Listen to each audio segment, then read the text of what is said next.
자, 여러분들 오늘 문제 또 우리 같이 풀어봐야 되겠죠. 오늘 여러분한테 제가 이제 소개할 문제는 지역사회 경찰활동과 관련된 내용으로 적절하지 못한 것은 모두 몇 개인가.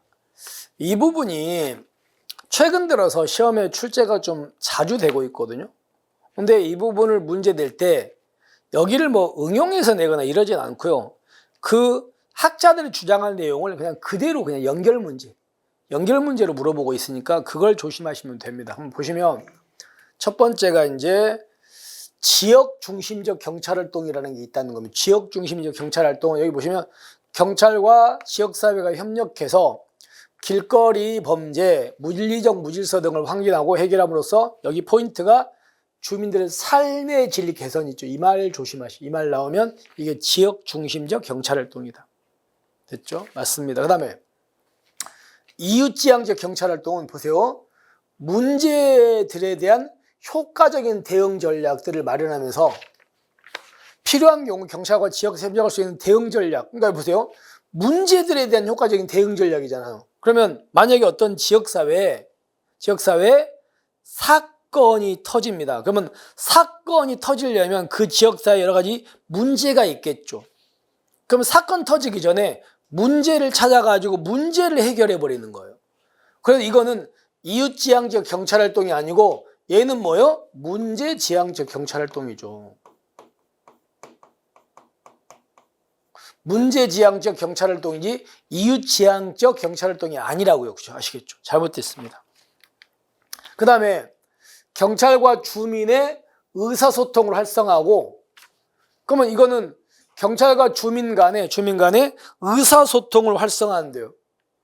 그러니까 주민들에 대한 순찰을 실시하는 등 지역사회의 기초를 둔 범죄활동. 이게 바로 뭐예요? 이게 이웃지향적이야, 이게. 경찰과 시민들이 의사소통을 더 강화시켜가지고 하는 거. 이게 바로 이웃지향적 경찰활동의 내용이라고 아시겠죠? 그래서 문제지향적과 아까 이웃지향적을 제가 좀 바꿔놨습니다. 자, 그 다음에 조심하세요. 범죄를 감소시키기 위해서 범죄의, 자, 여기 정보 분석이라고 되어 있죠? 기법을 통한 법 집행위주의 경찰활동이 바로 정보 주도적 경찰활동 맞습니다.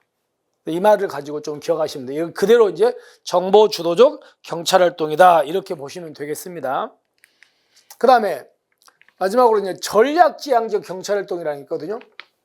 여기는 전통적 경찰활동이나 절차들을 이용해가지고 범죄 요소나 무질서 원인을 제거하고 효과적으로 범죄를 진압, 통제하려는 경찰활동이다. 아시겠죠? 그래서 여기 보시면 범죄 요소나 무질서의 원인을 제거하고 효과적으로 범죄를 진압, 통제하는 활동이라고요. 그래서 특히나 여기 보시면 전통적 경찰활동의 절차를 이용한다는 표현을 조금 알아두시면 좋을 것 같습니다. 자, 이런 걸 우리가 뭐라고 한다고요? 이거를 전략지향적 경찰활동이라고 합니다. 됐습니까? 그래서 여러분들이 이제 이 문제를 틀리신 분들은 어렵게 생각하지 마시고요. 그냥 그대로 내거든요. 그 연결 문제로. 그러니까 이걸 가지고 뭐 다른 이론으로 바꿔버린다는 이렇게 되니까 그것만 좀 신경 쓰시면서 여러분이 확인하시면 그렇게 문제가 어렵지는 않을 겁니다. 그래서 첫 번째 볼게요. 기억은 맞는 지문이고 니은은 이게 바로 문제지향적 경찰활동이니까 잘못됐고 얘가 바로 이웃지향적이니까 이거 바꿔야 됩니다. 이렇게 되셨죠. 그리고 나머지는 맞고 이렇게 됩니다. 이렇게 해서 우리가 지역사회 경찰활동 관련된 내용들 풀어볼 때 물론 이제 문제지향적 경찰활동에서 문제를 해결하기 위한 그 순서 뭐예요? 조석, 응가 뭐 이런 것들도 한번 보시면 좋겠죠? 이렇게 해서 오늘의 문제는 마무리하겠습니다. 자, 여기까지가 이제 우리가 바로 어떤 거냐면 경찰학의 기초이론을 여기까지 한 거예요. 물론 우리가 공부할 게 많은데 이 정도로 이제 정리를 하고요.